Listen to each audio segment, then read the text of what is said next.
Di video sebelumnya, para serigala perak milik Anastasia mulai menyerang dan yang menjadi target mereka adalah menghabisi Claude. Tapi untungnya Hibiki sudah pulih dari lukanya dan mendapatkan senjata panah roh dewa. Namun monster itu dikenal sangatlah kuat yang belum tentu bisa dihabisi oleh Hibiki dengan panah rohnya. Lalu seperti apakah kisah seru selanjutnya? Mari kita langsung emaliakan saja. Lanjut bang.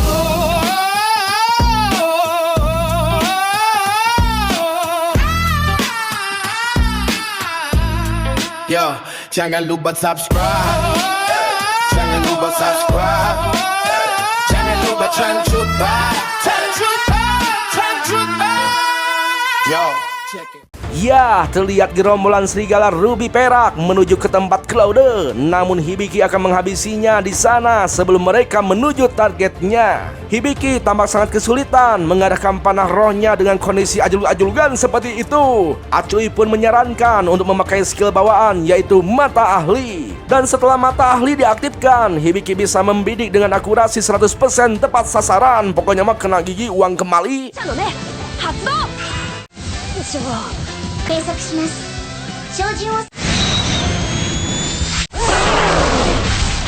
命中率 100% の高やるにゃご主人様。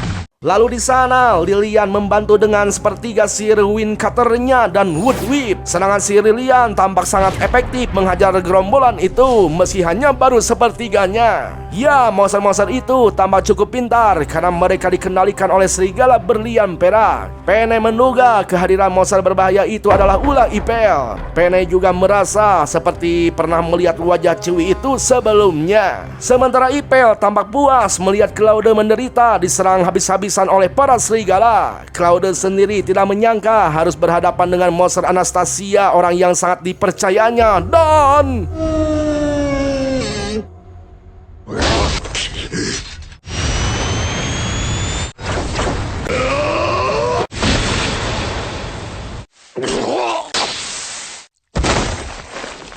ya, Hibiki yang baru tiba di sana langsung menyerang serigala perak tersebut. Namun serangannya itu tidak bisa menembusnya karena si serigala itu mempunyai skill penghalang adamantin. Tapi untungnya Hibiki masih bisa menyelamatkan Claude berkat bantuan skill dari sang dewa utama yaitu skill kemalian budak. Namun serigala perak itu tidak menyerah dan kembali nyerenteng dengan niat membunuh yang sangat kuat. Tapi untungnya si Lilian bisa menghadang ancaman serangan dari si monster itu. Di dalam pelindung Lilian, Hibiki menggunakan hyper cure-nya untuk menyembuhkan Claude yang terluka parah oleh racun dierit. Ketika Hibiki melihat bar status si serigala, dia melihat bahwa serigala itu merupakan pecahan jiwa Anastasia. Sontak Hibiki langsung teringat bahwa Anastasia itu adalah api yang ditemuinya di dalam alam bawah sadar Claude. Ya, di sana Hibiki berusaha menggunakan perfect heal, namun penggunaannya diblokir karena MP pemilik kontrak tidak cukup. Terpaksa Hibiki menggunakan extra heal sebelum MP Lilian habis terkuras. Tapi karena lukanya sangat parah, sihir penyembuh itu tidak mempan dan Lilian keburu tumbang. Celakanya, kini Hibiki sendirian berhadapan dengan monster kuat yang sudah siap menerkam dan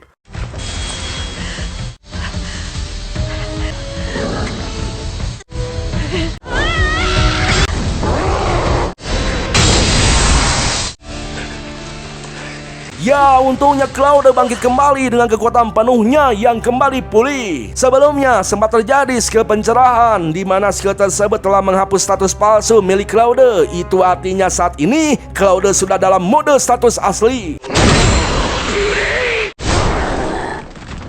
Lantas dengan kekuatan penuhnya, Claude mengeluarkan senjata pamungkasnya, sebuah tombak dengan kekuatan yang sangat mengerikan. Claude melesat jauh ke udara dan melesatkan pointing gravitation sebagai penanda. Dan dengan critical piece-nya, tombak tersebut mampu menembus penghalang apapun dan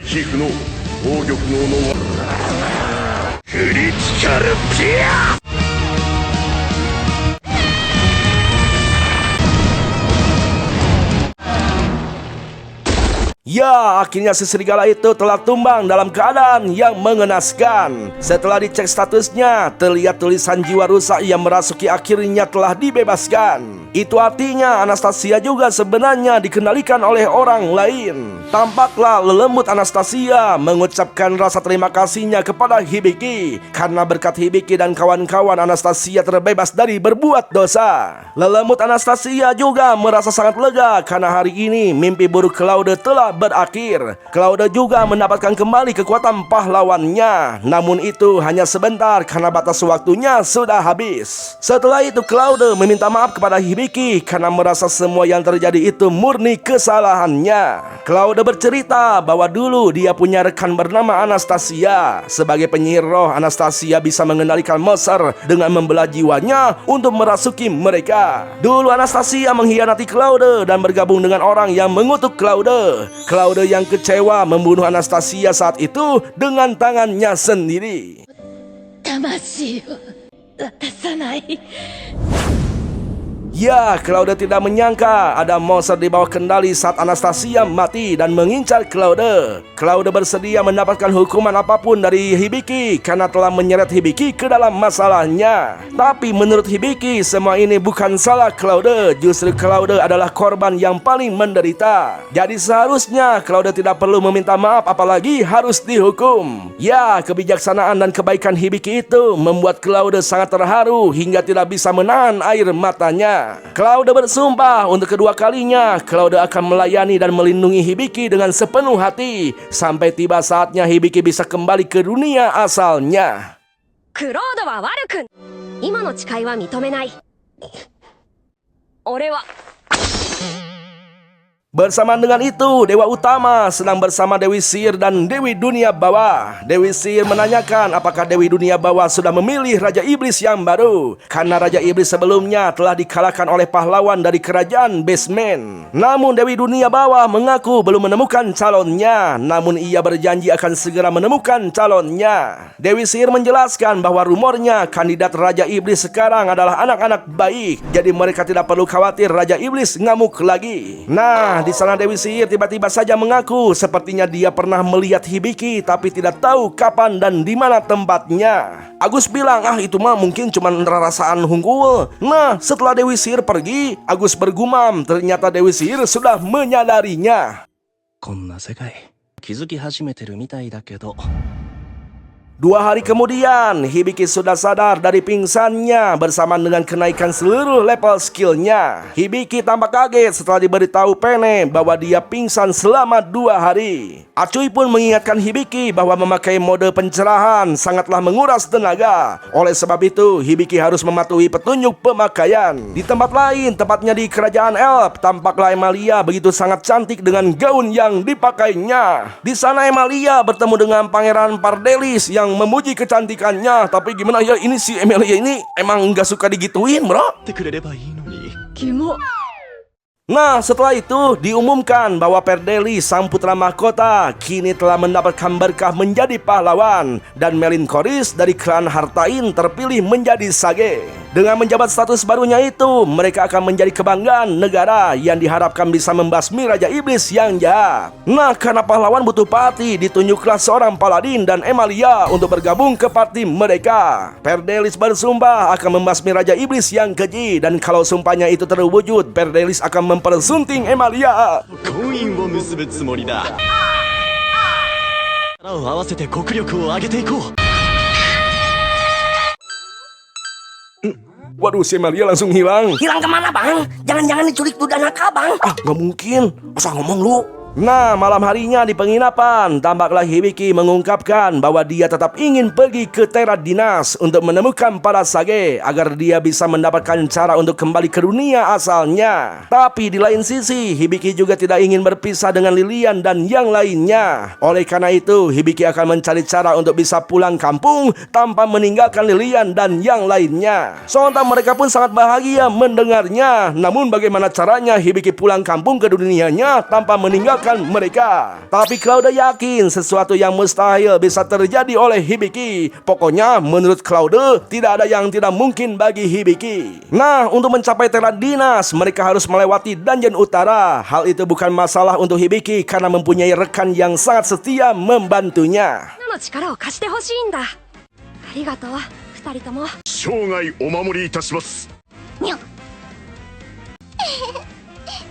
ゃ巻き込まないでほしいにゃ。わかったにゃでも理想だけは忘れない。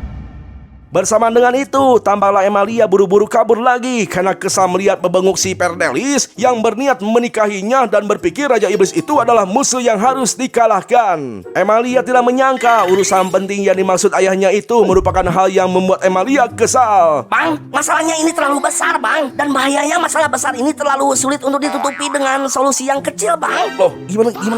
Maksudnya gimana? Jadi gini, Bang. Kalau masalahnya di luar standar SNI emang sulit, Bang, untuk diatasi, Bang. Kalau penutupnya kekecilan, Bang. oh itu ya. Iya begitu, Bang. Ya pokoknya mah di sana Emilia langsung memilih pergi untuk bergabung kembali dengan Hibiki. Nah, di sisi lain tampaklah Ipel meminta ampun pada sosok di dalam cermin. Ipel berjanji tidak akan gagal lagi untuk membunuh Claude dan dia akan memberikan jiwa perempuan itu. クロードを殺して。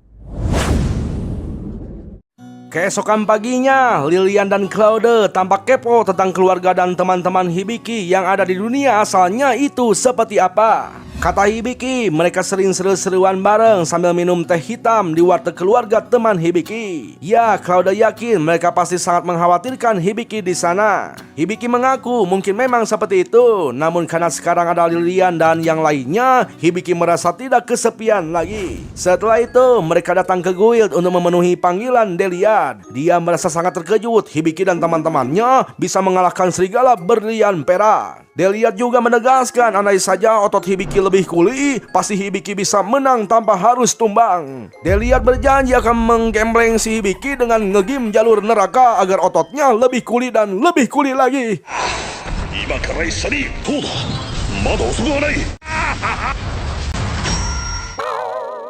Namun alasan Hibiki dipanggil ke sana bukan untuk nge-gym, tapi untuk diberi hadiah karena sudah mengalahkan monster serigala berlian perak. Dan jumlah hadiahnya itu sangat banyak, cukup dipakai buat buka lahan kebun sawit. Hal itu sangat wajar karena jika serigala itu tidak dibantai lalu masuk kota, maka tidak terbayang berapa banyak orang yang akan menjadi korbannya.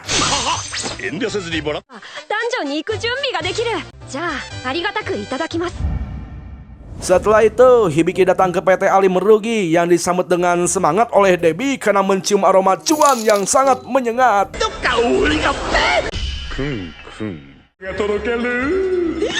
Hibiki merasa sedikit tidak enak kepada Claude dan Lilian karena membawa mereka kembali ke tempat mereka menderita. Namun sepertinya Claude dan Lilian tidak memperdulikan kenangan buruk tersebut. Lalu Debbie membawa mereka ke ruang pameran senjata milik PT Ali Merugi. Terlihat di sana banyak senjata berkualitas yang harganya pasti mahal. Tampak Hibiki hanya mengambil jubah lapis angin karena untuk senjata panah dari dewa sudah lebih dari cukup. Lagi pula tidak mungkin ada senjata yang lebih OP dari panah tersebut. Sementara Lilian mengambil tongkat sihir bunga yang sangat cocok untuknya. Dan total pembelian item tersebut senilai 12.000 koin emas. Sontaklah Hibiki langsung tercengang mengetahui harga semahal itu. Namun menurut Claude, harga segitu sangatlah murah dibandingkan dengan toko sebelah. Sementara Claude membeli jerat crop top yang sepertinya tidak cocok untuknya karena perutnya tidak terlindungi. Hibiki khawatir kemarin saja Claude hampir kebobolan. Namun Debbie meyakinkannya karena jerat tersebut sudah dibuff pakai sihir penguatan. Jadi pertahanannya setara dengan memakai jerat tebal. Untuk senjatanya, Claude mengambil tombak magnetika dan setelah dicek oleh Hibiki dengan skill penilai atau appraise, ternyata tombak itu memiliki medan magnet yang edan, bisa mengarahkan hujan pedang ke arah musuh atau bahkan bisa membelokkan arah tebasan musuh. Di sana, Debbie tampak terkejut mengetahui skill appraise milik Hibiki. Karena penasaran, dia menanyakan levelnya. Hibiki mengaku dengan rendah hati bahwa levelnya masih aalitan alias masih di level 5. Namun pengakuan Hibiki itu malah membuat Debbie semakin terkejut. Itu karena biasanya Praiser itu mentok di level 1 atau 2 saja. Bahkan sesepuh di tokonya saja cuman sampai level 3. そうなんだ。うわ手にかかれるものではございません。ができることはお知らせしておくよ。てへぺろ。Nah, setelah itu Debbie juga menawarkan kereta kuda atau perlengkapan tempur lainnya untuk kebutuhan petualangan Hibiki. れば当紹介で全てご用意。 Setelah itu, Hibiki mencoba melepaskan kutukan yang mengikat Claude dengan relip measurnya dan tiba-tiba 俺の名はカーバンクル。 ya muncullah sosok Carbuncle hewan suci yang mengabdi pada dewa utama yang agung alias Dewa Agus. Hibiki langsung memeluknya karena si Carbuncle itu sangatlah lucu. Hal itu membuat Claude sangat kesal karena Claude merasa jauh lebih imut tapi tidak pernah diperlakukan seperti itu. Sehingga si Claude hampir memutuskan rantai kutukannya sendiri.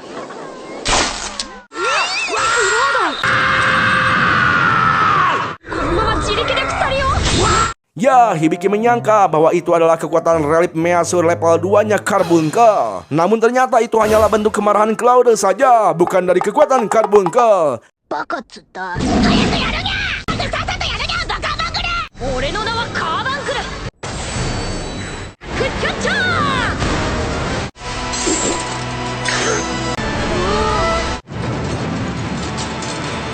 頑張れカー君。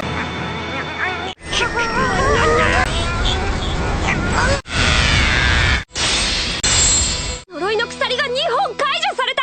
やったー。 Ya, akhirnya berkat Carbuncle, rantai kutukan yang menjerat Claude langsung terputus. Claude tampak sangat senang karena akhirnya dia terbebas dari kutukan. Claude benar-benar berterima kasih kepada Hibiki, padahal itu juga berkat Carbuncle. Jadi terpaksa dengan berat hati dia berterima kasih kepada saingan barunya setelah Pene. Namun karena urusannya sudah kelar, Carbuncle kembali pulang. くださりありがとうございます。ちょっと悪いクロード。帰るタラコ。バカなりにちゃんと学んでるんだにゃ。急にどうしちゃったんだろう。 Keesokan harinya, Claude tampak ripuh, bahkan sampai mengop merasakan harudang yang sangat edan. Ya, ternyata suhu di sana mencapai 39 derajat. Nah, agar Claude tidak tersiksa seperti itu, Hibiki berencana untuk ngebotakin si Claude. Jelas saja si Claude sangat siok gitu ya, karena dia itu tidak rela bulunya dipangkas habis. Namun karena itu perintah majikan, Claude tidak mungkin menolaknya. Tampaklah Lilia begitu semangat ingin segera mencukul si Claude. Tapi setelah dibisikin oleh Pene, Lilia mengeluarkan sihir bola air yang diperkuat dengan sihir pertahanan wujud. Bola air tersebut memiliki efek sejuk seperti AC. Alhasil si Claude tidak jadi dibotakin. Tiba-tiba Tante Tanya muncul dengan tubuh yang basah kuyup. Ternyata Tante Tanya sangat kewalahan akibat gerah yang luar biasa edan. Nah, karena takut Tante Tanya kesurupan, sontak si Hibiki langsung mengeluarkan sihir AC yang seger banget.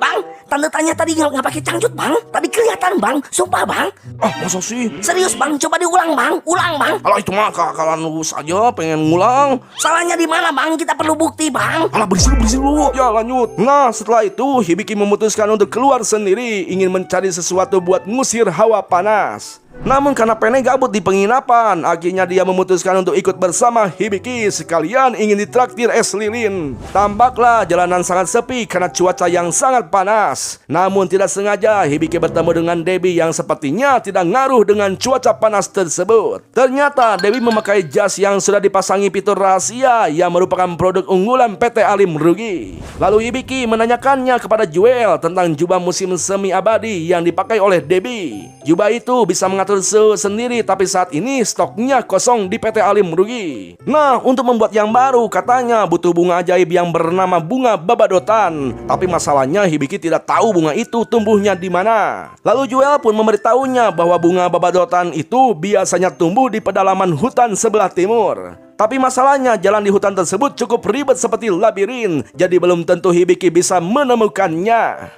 Namun karena Hibiki adalah tipe orang yang tidak mau menyerah sebelum mencoba, akhirnya Hibiki dan Jewel sepakat untuk berangkat bersama. Di perjalanan, Jewel mengatakan dia sangat salut kepada Hibiki yang demi teman-temannya rela berjalan jauh seperti itu. Hibiki mengaku hanya ingin berbalas budi kepada mereka yang sudah baik dan setia kawan kepadanya. Jewel pun yakin bahwa Hibiki adalah orang yang sangat baik, jadi tidak heran dia memiliki teman yang baik juga. Tak terasa, mereka pun akhirnya sampai di tempat di mana bunga babadotan itu tumbuh.